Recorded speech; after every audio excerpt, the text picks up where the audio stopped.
A waitress handed me a note that said, "I just saw your mother-in-law put something in your drink." What happened next left me shaken to the core. I never imagined my life would take such a terrifying turn on what was supposed to be an ordinary evening out. My name is Emily Carter. I am 30 years old, born and raised in Ohio, and I had never thought of myself as the type of person who would one day be caught in a situation that sounds more like a movie than real life. But that night, in a small restaurant on the edge of town, everything changed. It was a chilly Friday evening. I had just finished a long week at work, buried under spreadsheets and endless meetings at the marketing firm where I worked. My husband, Daniel, suggested we go out for dinner with his mother. He said it would be a chance to ease the growing tension between me and her. Honestly, I wasn't thrilled by the idea. My relationship with my mother-in-law, Patricia, had always been complicated. She was the kind of woman who liked things her way. Sharp-eyed, sharp-tongued, and never shy to remind me that in her view, no woman would ever be good enough for her only son. But for Daniel's sake, I agreed. I wanted peace. I wanted harmony. So, I dressed up in a simple navy blue dress, tied my hair back, and told myself to smile through whatever comments she might throw at me. The restaurant was cozy, dimly lit, with wooden tables and a faint smell of garlic bread drifting through the air. The three of us sat at a table near the window. Patricia looked elegant as always, her pearl necklace gleaming under the soft lights. She leaned on her cane, though she didn't really need it, more of a symbol of authority than a necessity. Daniel sat between us, trying to play peacemaker, making small jokes, and forcing a smile that revealed the tension he was hiding. We ordered drinks. I asked for a glass of white wine. Patricia ordered tea. Daniel had a beer.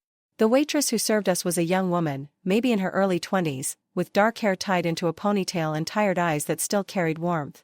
I remember noticing how polite she was, her smile genuine despite the rush around her. The evening began normally. Patricia asked about my job, though her questions carried an undertone of criticism. "Still in marketing, Emily? That seems temporary. Don't you think you should be doing something more stable by now?" she asked, stirring her tea slowly. I smiled, though it hurt. "Yes, still marketing. It's going well, actually." Daniel quickly jumped in, praising my recent project at work, but I could feel Patricia's eyes on me, measuring me, never fully approving. Dinner arrived.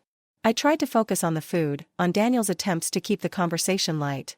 But I couldn't shake the heaviness in the air. My glass of wine sat untouched for a while as I pushed my fork through the pasta. I wasn't in the mood, but after a while, I picked up the glass. That's when it happened. As I lifted the glass toward my lips, the waitress returned, her expression suddenly different. She looked nervous, her hands trembling slightly as she set down an extra napkin beside my plate. She leaned closer, her voice low but steady. "Please, read the note." Confused, I glanced down. Under the napkin was a small folded piece of paper. My heart skipped a beat as I carefully opened it under the table. The note said, "I just saw your mother-in-law put something into your drink." For a moment, the room spun. My stomach tightened. I read the words again and again, each time feeling more disbelief. My mother-in-law? Patricia? I looked across the table at her. She was calmly sipping her tea, her face unreadable. Daniel was scrolling through his phone, distracted for the moment. I froze, unsure what to do. The glass of wine felt heavy in my hand. My mind raced with possibilities. Was the waitress mistaken? Was this some kind of misunderstanding? Or had Patricia really done something so unthinkable? I set the glass down carefully, pretending to adjust my napkin. I forced a smile when Daniel looked up. "Something wrong, Emily?" he asked. "No," I said quickly, my voice slightly shaky. "Just, not as hungry as I thought." Patricia's eyes flicked toward me, sharp and curious, as though she sensed something was off. Her lips curved into the faintest smile, one that made my skin crawl. My thoughts spiraled. Why would she do this? Was it out of spite? Did she want to scare me? Or was it something darker? I didn't know, and the uncertainty terrified me. The waitress came back a few minutes later to check on our table. Her eyes met mine briefly, silently urging me not to drink. I nodded subtly, signaling that I understood. Daniel seemed oblivious to the tension. He chatted about an upcoming trip we had been planning, his voice full of excitement. I forced myself to respond, though my mind was elsewhere, my hands trembling beneath the table. Patricia leaned forward suddenly. "Emily, you haven't touched your wine. Is something wrong with it?" Her tone was calm, but her words felt loaded, almost challenging me. I swallowed hard. "No, just, not in the mood tonight." She held my gaze for a long moment, her eyes cold and piercing, before leaning back and sipping her tea again. That faint smile returned, as if she knew something I didn't. My heart pounded in my chest. Every second felt stretched, heavy with hidden meaning. I wanted to scream, to demand answers, but Daniel's presence held me back. I didn't want to cause a scene in the middle of the restaurant. Not without knowing for sure. The rest of the dinner passed in a blur. I barely touched my food. My thoughts were consumed by that note, by the waitress's frightened expression, by Patricia's unsettling calm. When the check came, I excused myself to the restroom, my legs shaking as I stood. Inside, I locked the stall and sat down, pulling the note out again. My hands trembled as I read the words once more. Asterisk, I just saw your mother-in-law put something into your drink. Asterisk, the letters blurred through my tears. I couldn't believe this was happening. My mother-in-law, the woman who raised the man I loved, possibly trying to harm me? I wanted to confront her, but I needed to be careful. If this was real, if she had truly put something in my drink, then I needed to think clearly. I needed to stay safe. When I returned to the table, Daniel looked at me with concern. You okay? He asked. Yeah, I said softly. Just a little headache. Patricia's eyes lingered on me, studying me, as though waiting for me to make a mistake. The waitress returned one final time, slipping me a subtle glance that said more than words could. I knew then that she hadn't been mistaken. Something had happened. Something Patricia didn't want me, or anyone, to know. The ride home was silent. Daniel chatted about random things, trying to fill the void, but I barely heard him. Patricia sat in the back seat, her hands folded neatly in her lap, her expression unreadable in the dark. I couldn't shake the image of her hand near my glass, the note, the look in the waitress's eyes. My mind replayed it again and again, each time leaving me more unsettled. Something inside me told me this wasn't over, that this was just the beginning of something much bigger, much darker.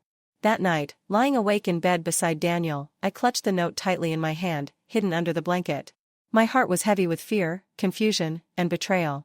I didn't know what Patricia's intentions were, or what I was supposed to do next. All I knew was that life as I had known it had shifted. The ground beneath me no longer felt stable. And deep down, I sensed that the truth, whatever it was going to shatter everything. That night, sleep didn't come to me. I kept turning in bed, staring at the ceiling, hearing every little sound in the house. The note was folded tightly in my hand under the blanket, as though letting go of it would mean forgetting what had happened. Daniel slept soundly beside me, his breathing calm, his body turned toward me, but I felt miles away from him. My heart pounded with fear and confusion, and no matter how many times I told myself it might have been a mistake, I couldn't erase the image of that waitress's face, pale with urgency, or the sharp glint in Patricia's eyes. The next morning, Daniel kissed my forehead as he got out of bed, oblivious to the storm raging inside me. He went downstairs to make coffee while I sat on the edge of the bed, the note still clenched in my hand. My mind kept circling back to one question: why? Why would Patricia do something like that? Was it meant to harm me, or to scare me, or was there some twisted test behind it? The possibilities made my stomach churn. I took a deep breath and decided to tuck the note into my journal. I couldn't risk throwing it away. It felt like proof, a silent witness to the truth. Once it was hidden, I washed my face, staring at myself in the mirror. My eyes looked tired, darker than usual, my skin pale. I barely recognized myself. Downstairs, the smell of coffee filled the air. Daniel was sitting at the kitchen table, scrolling through his phone. Patricia was there too, already dressed neatly in a cream-colored cardigan, her hair perfectly styled. She smiled when she saw me, but it wasn't a warm smile. It was the same unsettling, polite smile she had given me at the restaurant. "Good morning, Emily," she said softly, her voice carrying that strange mix of sweetness and control. "Did you sleep well?" I forced a smile back. "Not really. But I'll manage." Her eyes lingered on me for a moment, as if she could see straight through me. Daniel poured me a cup of coffee, setting it in front of me, and kissed my cheek. He was so unaware, so trusting, and that almost broke me. I wanted to tell him everything, but the words caught in my throat. How do you tell your husband that his mother might have tried to poison you? How do you say something like that without destroying him? As we ate breakfast, I found myself avoiding the coffee. My paranoia was growing. I hated that I couldn't even trust what was in front of me. Every sip, every bite felt like a risk. Patricia noticed, of course. She always noticed. Her eyes flicked toward my untouched mug, then back to me, her smile never fading. The day passed slowly. I tried to distract myself with chores, with answering emails, with folding laundry, but nothing helped. Every time Patricia walked into the room, I felt the weight of her presence, like a shadow looming over me. And yet, Daniel didn't notice any of it. To him, everything was normal. That evening, when Patricia finally went to her room, I sat on the couch with Daniel. He leaned against me, relaxed, but I felt stiff, distant. He looked at me with concern.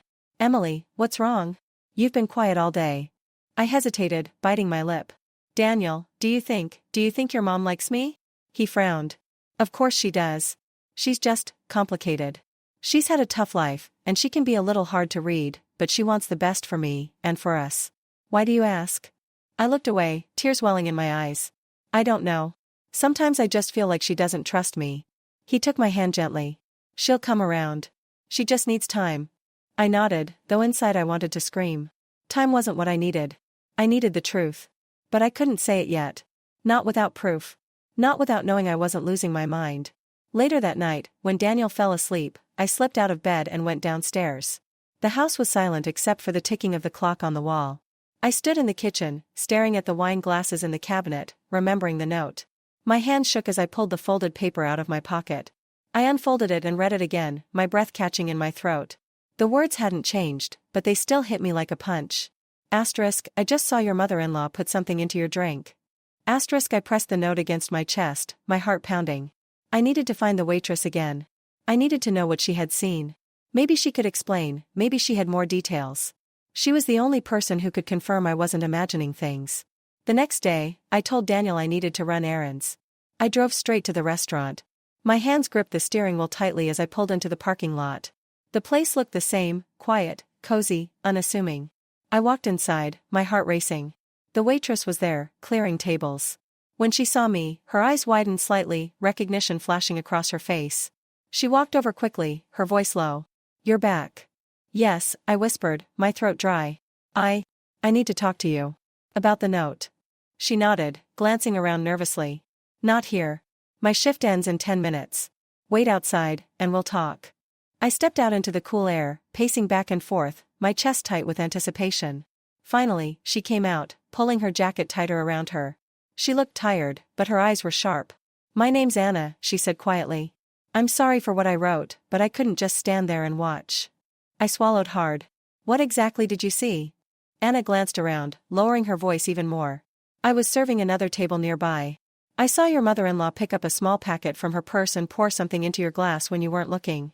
At first, I thought maybe it was sugar or something harmless, but it didn't look right. And the way she did it, so quickly, like she didn't want anyone to notice, it made me nervous. I couldn't let you drink it. My body went cold. Her words confirmed everything I had feared. I shook my head, my voice trembling. Why would she do that? Anna sighed. I don't know. But you should be careful.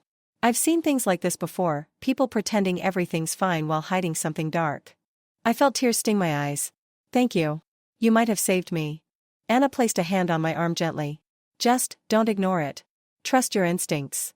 I nodded, my chest heavy with fear and gratitude. As I drove home, her words echoed in my head. Don't ignore it. Trust your instincts. But what was I supposed to do? If I told Daniel, he might not believe me. If I confronted Patricia, she could deny everything. I felt trapped between silence and truth, with no safe way forward. That evening, Patricia acted as though nothing had happened. She laughed softly at Daniel's jokes, asked him about work, and spoke kindly to me as if she were the perfect mother-in-law. But every word, every smile, felt like poison. I couldn't look at her without hearing Anna's voice, without remembering that note. Later that night, I found myself standing outside Patricia's room. The door was slightly ajar, and I could hear her humming softly, the sound eerie in the stillness of the house. I hesitated, my hand hovering near the doorframe. Part of me wanted to push the door open, to confront her right there. But another part of me held back. I wasn't ready. Not yet. Instead, I went back to my room and lay awake beside Daniel once again, staring into the darkness. The note was tucked under my pillow, my secret reminder that I wasn't imagining this. Something was happening. Something Patricia didn't want me to know. The days that followed were heavy with tension. I started watching Patricia closely, noticing little things I had overlooked before, the way she lingered near the kitchen when I was cooking, the way her eyes followed me when she thought I wasn't looking, the way she spoke to Daniel as if reminding him where his loyalties should lie. The more I saw, the more unsettled I became. But I still had no answers. Only questions, and fear. And deep down, I knew this was only the beginning. The tension grew heavier with each passing day. I felt as though I was walking on thin ice, every step threatening to break beneath me. Daniel carried on as if life was normal, talking about work deadlines, about the weather, even about plans for our anniversary. His voice felt distant, like a radio playing in the background while I lived in some other world entirely. And then there was Patricia, calm, elegant, perfectly composed. Too composed. Every move she made now seemed deliberate, every word calculated. I caught myself analyzing even the smallest details. When she offered me tea in the morning, I wondered if she had touched the cup beforehand. When she handed me a plate at dinner, I hesitated before eating. I hated living like this, questioning everything, but I couldn't help it. Once you suspect someone of something dark, it's like a switch flips inside you, you can never go back to seeing them the same way. I began to journal more, pouring my confusion and fear onto paper late at night while Daniel slept. I wrote down everything Patricia said and did, no matter how small. I wrote about Anna, the waitress, and how her words replayed in my mind. I even kept the note taped inside the journal, as if seeing it there would keep me anchored to the truth. Writing helped me release some of the weight, but it didn't erase it. One afternoon, while Daniel was at work, I found myself alone in the kitchen. Patricia had gone for her usual walk around the neighborhood. I noticed her purse sitting on the counter, left open just enough for me to glimpse the edge of a packet tucked inside. My heart leapt into my throat. It looked just like the packet Anna had described. My hands trembled as I reached toward it, but at the last second, I froze. What if she caught me? What if she walked in right then? The thought of her standing in the doorway, watching me rifle through her things, sent a chill down my spine. I pulled my hand back quickly, my breath ragged. I wanted answers, but I wasn't brave enough to cross that line yet. Instead, I stepped away, the image of the packet burned into my mind. That evening, as we sat at the dinner table, Patricia brought out a bottle of wine. She poured a glass for Daniel, then for me, smiling as she set it in front of me. My chest tightened. I stared at the glass, then at her, trying to read her expression. She seemed calm, pleasant, almost motherly. But beneath it, I felt something else, something cold. "Go on, Emily," she said gently. "You deserve to relax." I forced a smile and lifted the glass, but as soon as she looked away, I set it down. My hands shook under the table, hidden in my lap. Daniel raised his glass, oblivious, and took a sip. Patricia clinked hers lightly against his. Their laughter filled the room, and I sat there, silent, my heart pounding. Later that night, after Patricia had gone to bed, Daniel noticed I was distant again. He sat beside me on the couch, his hand resting on mine. "Emily, I don't know what's going on with you lately, but I'm worried. You're not yourself." I wanted so badly to tell him everything. To show him the note, to tell him about Anna, about the packet in Patricia's purse. But I couldn't form the words. I was terrified he wouldn't believe me, terrified he'd think I was being paranoid, or worse, that I was trying to turn him against his mother. So instead, I said softly, "I'm just stressed. Work's been overwhelming." He pulled me into a hug, kissing the top of my head. "You don't have to carry it all alone. I'm here for you." Tears stung my eyes as I clung to him, knowing he meant those words, but also knowing there was a wall between us now, built out of secrets I couldn't share. The next morning, I decided to return to the restaurant again. I needed to speak with Anna one more time, to ask her if she had seen anything else. Maybe she had more details, something I could hold on to. When I arrived, she was there, carrying a tray of coffee cups. Her eyes widened when she saw me, and she hurried over. "Did something happen?" she asked, her voice low. I shook my head, my voice trembling. "Not yet. But I think I saw one of those packets in her purse. I didn't touch it. I couldn't. But I know it was there." Anna frowned. "You have to be careful. If she's really doing what I think she's doing, you can't risk drinking anything she gives you. Not ever." I swallowed hard. "What do you think it is?" "Poison." She hesitated. "I don't know. But whatever it is, she didn't want you to notice. That's enough reason to stay cautious." Her words only deepened my fear. I thanked her, my hands trembling as I clutched my purse. She squeezed my arm gently. "Listen, Emily. I don't know what's going on in your family, but trust your gut. If you feel unsafe, you probably are." I drove home slowly, her words echoing in my head. When I walked inside, Patricia was sitting in the living room, knitting quietly, the picture of calm domesticity.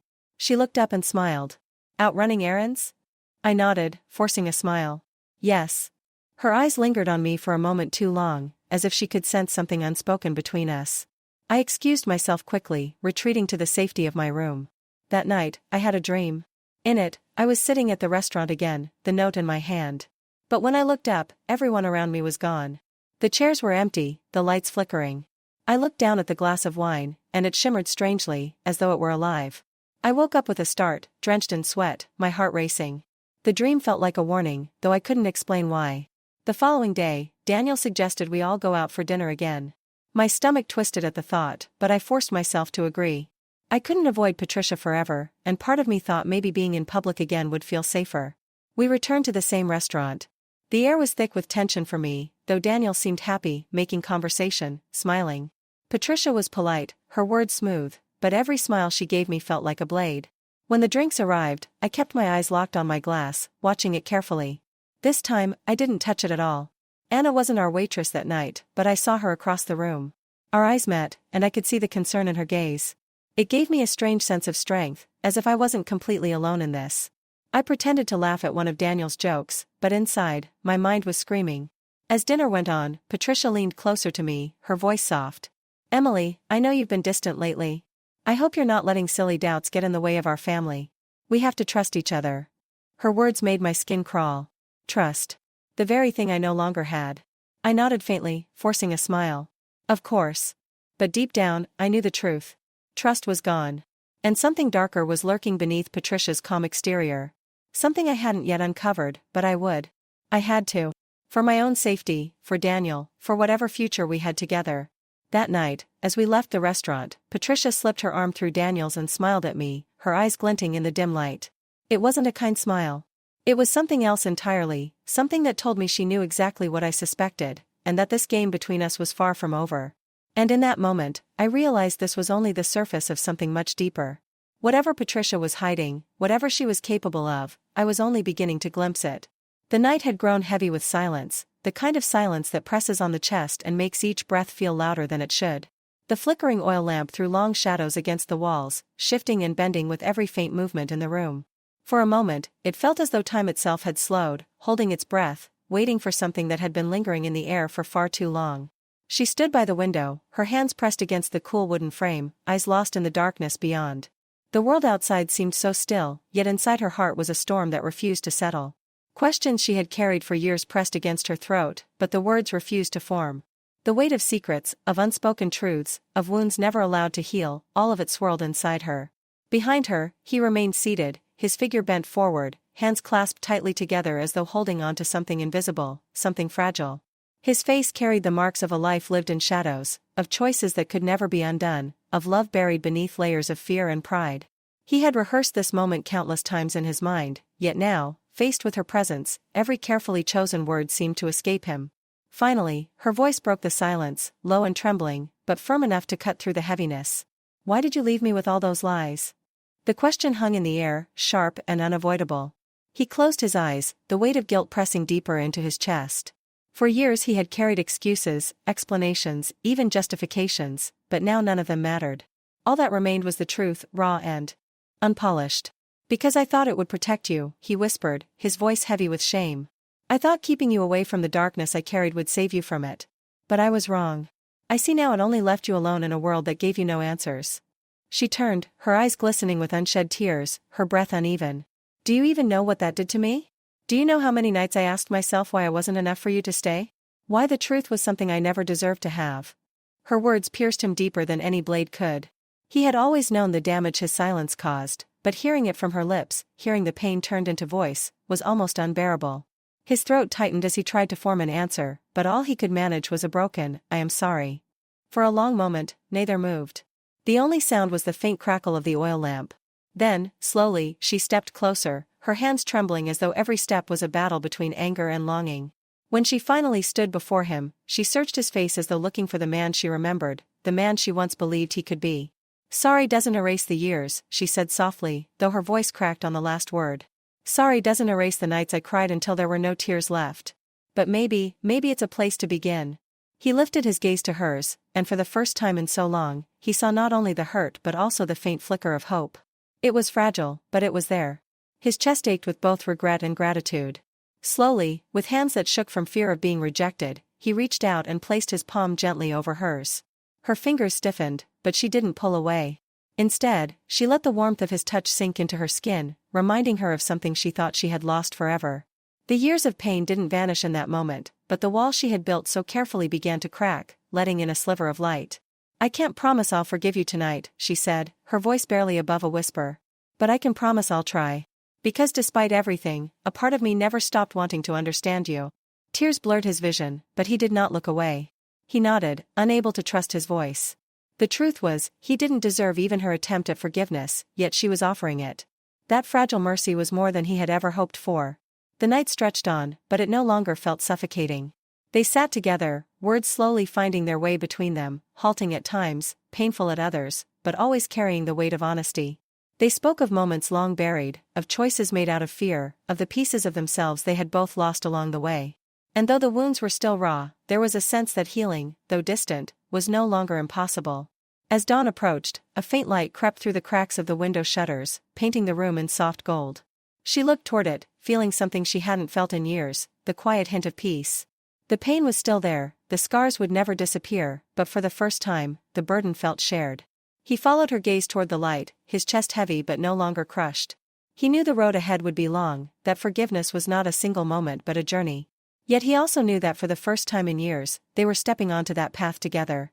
The silence between them now was no longer filled with fear or regret. It was softer, gentler, almost like an unspoken promise that while the past could not be changed, the future still held room for something new. And in that silence, sitting side by side, their hands still resting together, they allowed themselves to believe that the story was not over, that perhaps it was only just beginning.